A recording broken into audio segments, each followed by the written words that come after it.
Tout d'abord, je pense que nous sommes des êtres humains en tant qu'espèce, des organismes vivants, et l'ère de l'individualité égoïste doit prendre fin. Parce que nous ne pouvons pas nous maintenir en tant qu'espèce si tout le monde ne pense qu'à soi. Toutes les espèces coopèrent et communient. Ainsi, lorsque vous réunissez un groupe de personnes ayant la même intensité ou énergie, nous sommes vraiment faits pour nous nourrir et prendre soin les uns des autres. C'est ce que j'appelle la cohérence sociale, et quand les gens ont ce genre d'intention et de force, cela devient très difficile de les diviser. Donc oui, 70% du temps, la plupart des gens vivent sous l'emprise des hormones du stress. Le stress, c'est quand votre cerveau et votre corps sont déséquilibrés et ne sont pas en homéostasie. C'est la réponse que le corps fait de manière innée pour se remettre en ordre. Nous avons donc différents types de stress. Le stress physique, comme les blessures, les accidents, les traumatismes. Le stress chimique, comme les virus, les bactéries, la gueule de bois. Le taux de sucre dans le sang, les toxines dans la nourriture. Le stress émotionnel, comme les embouteillages, les connexions Internet, les deuxièmes hypothèques ou quoi que ce soit. Les tragédies familiales et tous ces différents signaux environnementaux commencent vraiment à nous déséquilibrer. Tous les organismes dans la nature peuvent tolérer le stress. Quand il y a une urgence, nous avons 3 options. Soit on court, soit on se bat, ou soit on se cache.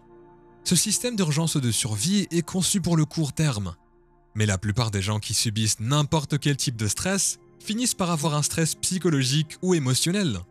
Ainsi, l'excitation des produits chimiques, lorsque vous réagissez à une menace ou à un danger dans votre environnement extérieur, donne au cerveau et au corps une secousse ou un regain d'énergie. Avec le temps, les gens commencent à chercher ou à s'attacher à cette poussée de sécheresse, et donc ils commencent à utiliser les personnes en position dans leur vie pour réaffirmer leur dépendance et leur émotion. En un sens, ils deviennent dépendants d'une vie qu'ils n'aiment même pas. Cela signifie que si vous activez la réponse au stress et que vous ne pouvez pas l'arrêter, alors vous vous dirigez vers la maladie, car aucun organisme ne peut vivre en mode d'urgence pendant une période prolongée. Ainsi, d'un point de vue théorique, toute votre attention, votre énergie et votre mobilisation est utilisée pour une certaine propagation dans votre environnement extérieur, et il n'y a pas d'énergie dans votre environnement intérieur pour la croissance et la réparation. Donc le système immunitaire devient compromis et se détériore dramatiquement. Ainsi, toutes les maladies que nous observons comme beaucoup de maladies chroniques sont des maladies à médiation immunitaire. En passant du cancer à la polyarthrite rhumatoïde, à la sclérose en plaques, aux allergies alimentaires, aux sensibilités et ainsi de suite. Ainsi, les personnes commencent à se dire qu'elles ne sont peut-être pas capables de tout contrôler dans leur monde extérieur, mais qu'elles peuvent certainement s'autoréguler et commencer à contrôler ce qui se passe dans leur monde intérieur.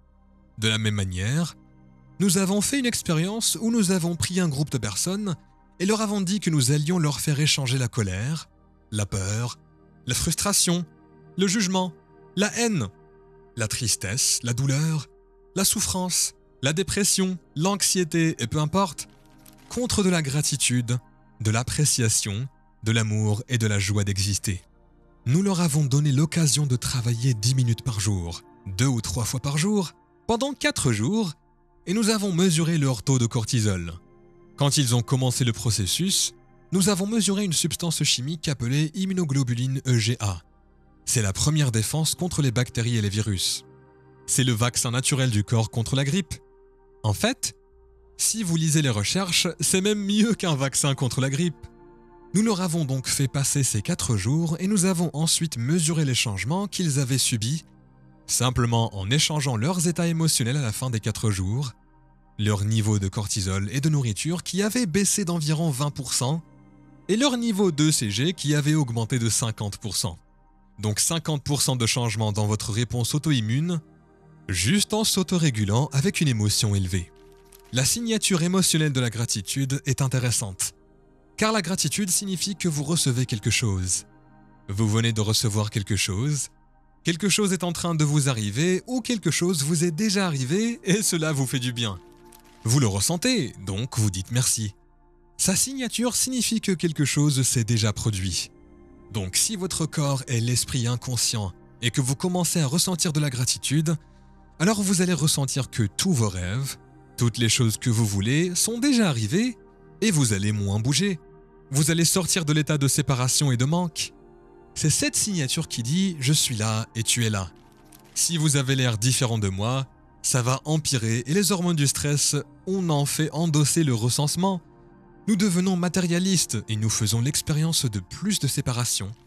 Donc nous exprimons non seulement la séparation des gens, des objets et des choses, mais aussi la séparation pour soi et ses rêves futurs. Nous avons l'impression que nous devons attendre que nos rêves se réalisent pour que nous ressentions de la gratitude. Quand nous sommes dans une relation, à un nouveau travail, avec une nouvelle carrière. Donc le corps passe la plupart de son temps polarisé et en manque. Ainsi, lorsqu'une personne commence à ressentir de la gratitude, son corps se détend et se dit qu'il a déjà reçu son avenir, qu'il est déjà arrivé et qu'il se sent plus entier et moins séparé de lui. Nous avons tendance à stresser plus ou moins et à ne plus forcer ou contrôler les résultats dans notre vie parce que si nous sommes connectés à l'émotion de comment notre futur se sentirait, alors nous ne nous précipiterions pas n'importe où pour arriver là et nous nous sentirions comme si nous l'avions déjà. Le système immunitaire commence à composer et à le réparer. Ce qui se passe, c'est que la douleur et l'inflammation diminuent. La fonction immunitaire augmente et une multitude de marqueurs biologiques différents changent. Ça semble facile, théoriquement. Mais ensuite, ça devient une habitude. Nous avons effectué les mesures pour montrer que les gens peuvent effectivement maintenir ces états pendant une longue période. Lorsqu'ils rompent la dépendance à ces émotions, cela devient la partie difficile du changement parce qu'ils sortent du territoire connu et familier, ce qui signifie que certaines personnes préfèrent se sentir coupables. Mais au moins, c'est familier et connu pour eux, plutôt que de prendre un risque dans l'impossibilité parce qu'ils ne peuvent pas prédire ce qui va se passer s'ils quittent la norme. Il s'avère donc que si vous donnez aux gens les bons outils et qu'ils le comprennent, alors c'est juste une formule absolue et ce n'est pas une formule difficile. Nous sommes en fait câblés pour faire ça naturellement. Mais il nous faut rompre avec toutes les dépendances, les personnes, les objets, les choses et les problèmes de notre vie suffisamment longtemps pour commencer à se dire qu'on est en déséquilibre et que ça va prendre un peu de temps pour revenir à ce qui est maintenant. Au moment où vous décidez de faire quelque chose de différent, vous allez vous sentir mal à l'aise parce que vous quittez ce territoire inconnu. Donc la plupart des gens, une fois qu'ils ont ressenti cet inconfort, retournent dans leur monde familier et disent que ça leur semble bien, alors que non, cela semble familier. Ainsi, lorsque les gens commencent à se défaire de leur dépendance émotionnelle et des programmes par lesquels ils vivent inconsciemment, il leur faut un effort herculéen pour commencer à le faire. Mais l'effet secondaire est la joie, parce que le corps ne croit plus qu'ils vivent dans les mêmes situations traumatiques passées, encore et encore. Ainsi, plus l'émotion que nous ressentons à cause des événements qui se produisent dans notre vie est forte, plus nous nous sentons altérés à l'intérieur de nous émotionnellement. Plus nous nous sentons altérés à l'intérieur de nous émotionnellement, plus le seuil est élevé, plus nous prêtons attention à la cause et le cerveau prend un instantané qui s'appelle un souvenir.